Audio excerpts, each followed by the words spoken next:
Hello students and welcome to the automobile engine class. Myself Shankho Ghosh, assistant professor of automobile engineering department at Dr. Sudhir Chandra Sood Degree Engineering College under the JIS group. So students, in the few of previous classes, we already started the discussion on the module number 2. Basically the module number 2 is consist of the construction features, function and the working of the automobile engine component. So for that purpose, we already covered various engine components such as engine cylinder, piston, connecting rod, crankshaft, camshaft, valve, valve timing diagram, port timing diagram, inlet and exhaust manifolds, silencers, catalytic converters, etc. and inverters. And now in today's class, we continue this class with this flywheel and the damper. So students, here in this section we started the class with the flywheel. So flywheel basically a mechanical device which is specifically designed to efficiently store the rotational energy which is proportional to the square, which is proportional to the square of its rotational speed and its mass So basically flywheel is a mechanical device which is specifically designed to the efficiently store the rotational energy. That means the kinetic energy. This energy is basically proportional. This energy is proportional is proportional to the square of the rotational speed and the mass.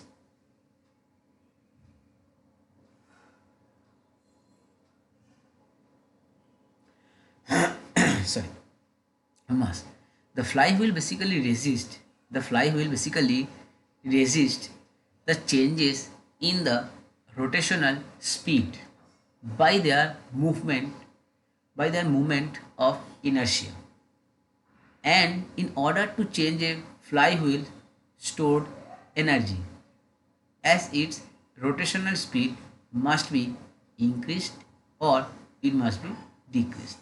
So basically the flywheel resists changes. The flywheel resists the changes in rotational speed by their movement of inertia in order to change the flywheel stored energy without changing any mass, but it just simply changes stored energy through its rotational speed. As its rotational speed has been increased, the stored of the kinetic in store of the energy has been increased. When the rotational speed has been decreased and the stored energy amount is also decreased. Since the flywheel act as a mechanical energy storage device, since the flywheel may act as a mechanical energy device, they are a kinetic energy storage. They are kinetic energy storage analog, which is used to electric inductor. For an example, which are a type of a accumulator. The accumulator. Here is the picture of the flywheel and its construction. So this one is called the additional housing and this one is called the main housing. Here is the spring of the different stiffness to store the energy which is placed here. This one is the planetary wheel which is fitted inside the flywheel. Here is the axial sliding bearing. This one is the axial sliding bearing, and this one is the radial sliding bearing. This one is the ring gear. Here is the locking pinhole. This one is the locking pinhole. Here is the support disc. This one is the support disc. Here is the flywheel sliding shoe, and here is the flywheel cover. So these are the basic construction of the flywheel. Now coming to the common uses of the flywheel. For the smoothing the power, for smoothing the power output of an energy source. For an example, flywheel are used in the reciprocating engine. The flywheel are used in a reciprocating engine because the active torque from the individual piston is intermittent. The active torque from the individual piston is intermittent. So for that purpose, it is provide the smoothing the power output of an energy source. It is also used as an energy stored system. The delivering of energy at rates, delivering energy at rates beyond the ability of an energy source. This is achieving by collecting the energy. This is achieving by the collecting of energy in a flywheel over time and then releasing it quickly, so quickly at rates that exceeds the ability of the energy source. The controlling of the orientation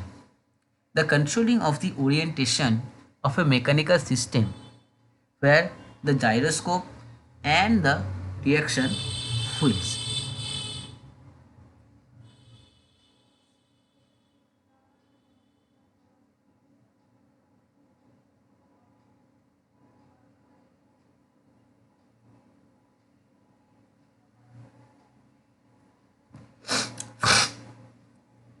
Reaction wheels.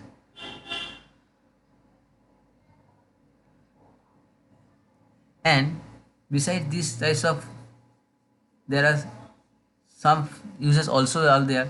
The flywheels are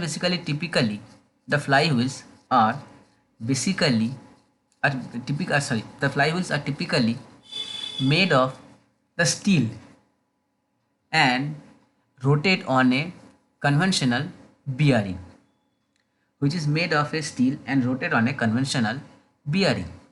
and these are generally limited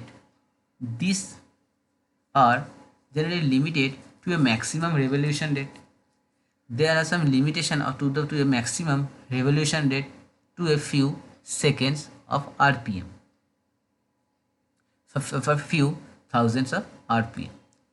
So the high energy density flywheels can be made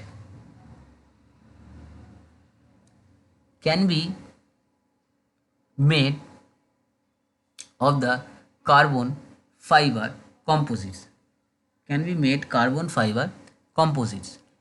employ the magnetic bearing, and it's enabling them to revolve at a speeds up to 60,000 RPM at 1 kilohertz of frequency rate. The carbon composite flywheel batteries have recently been manufactured, and it's providing to be viable and it's providing to be viable in real world test on the mainstream car. So here in this section we study about the flywheel, its material, construction material and its working principle and its uses. Now coming to the damper. A shock absorber or a damper is a mechanical or a hydraulic device which is basically designed to absorb and damp the shock impulses, which is basically designed to absorb and damp the shock impulses, which is does this by the converting the kinetic energy of the shock into another form of the energy, this which is then dissipated. A damper or a shock absorber. A damper or a shock absorber is a mechanical device which is specially designed to absorb, which is specially designed to absorb the to absorb and damp the shock impulses. It basically does by converting the kinetic energy. Basically, by converting the kinetic energy of the shock, by converting the kinetic energy of the shock into another form of energy. Energy. In this way, the dampers are absorb dampers are absorb or damp the shock impulses. So most of the shock absorbers are form of dashpot, which is a damper with motion via viscous friction. So here is the pictures of some dampers are showing in these pictures. In a vehicle, the shock absorbers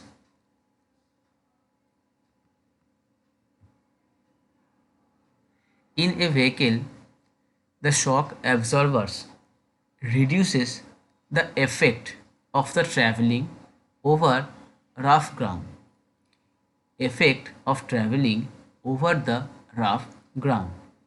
And it's leading to improve the quality and the vehicle handling. While shock absorbers serve the purpose of limiting excessive suspension movement, while shock absorbers serve the purpose of limiting excessive suspension movement. Their intended sole purpose is to damp the spring oscillations. The shock absorbers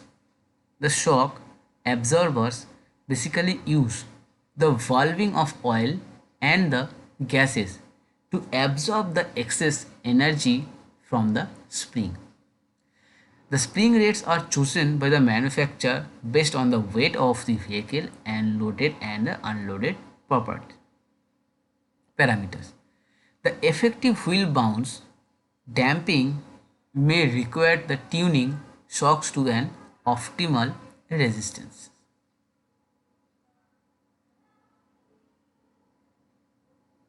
Resistances. The spring-based shock absorber. The spring-based shock absorbers commonly use the coil spring or leaf spring. Though the torsion bar are used in the torsional shocks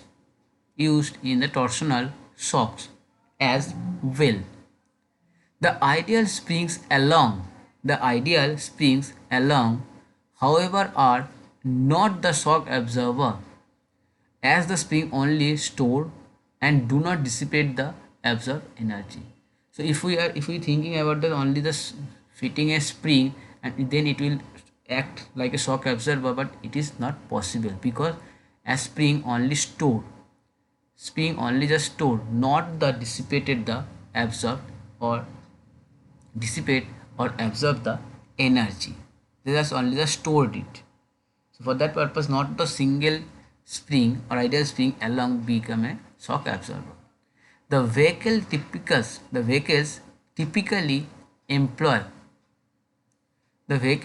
typically employ both hydraulic shock absorbers, hydraulic shock absorbers and the springs or the torsion bars.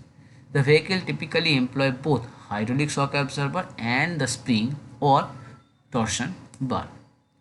In this combination, the shock absorber basically refers specifically to the hydraulic piston that absorb and the dissipation dissipates the vibration. Now, composite suspension systems are used. Now, the composite suspension systems are used mainly in the two-wheelers, and also leaf spring are made up and also leaf spring are made up of the composite materials in the four-wheelers. Now, coming to the telescope type shock absorber or the damper, which is used for the compressed and the extended. So the telescopic shock absorber can be compressed and it can be extended. So that the way it called the bump stroke, and the rebound stroke. So the telescopic shock absorber can be subdivided into the two way.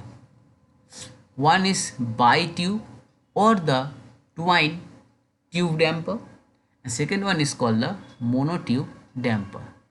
Here in this picture, this one is called known as the mono tube bumper just because of it has a one single cylinder. So here is the cell case, the gas chamber. This one is a free piston are moving here. Here is the oil chamber. This one is the piston valve. So this is known as the mono chamber with a single tube or single cylinder. But this one is called the bi-tube or the twin tube damper because it has a two layers of tube. This is the one number of layer of tube and this one is the second number of layer of tube.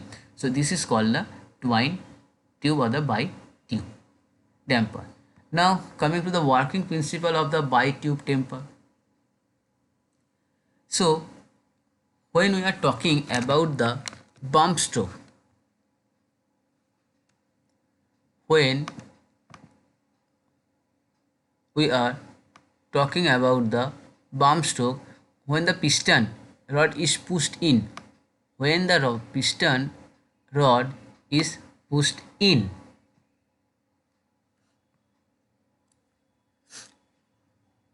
when the piston rod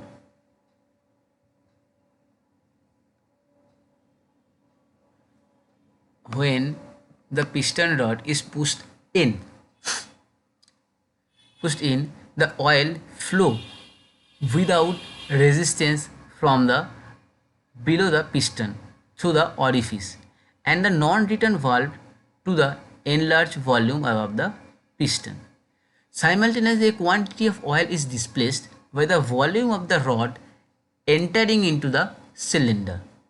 So this volume of oil is forced to flow through the bottom valve into the reservoir tube filled with the air or the nitrogen gases. This resistance are encountered by the oil on passing through the foot valve and generate the bump dumping. This is called the bump stroke. And when we are talking about the rebound stroke, here the piston rod is pulled out and the oil above the piston is pressurized and forced to flow through the piston, and the resistance encountered by the oil on passing through the piston and generate the rebound the damping.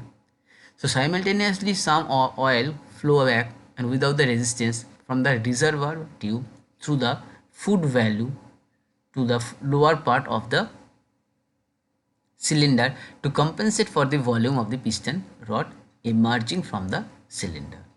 So this one is the basic working principle of the bi-tube damper. Now coming to the working principle of the mono-tube damper.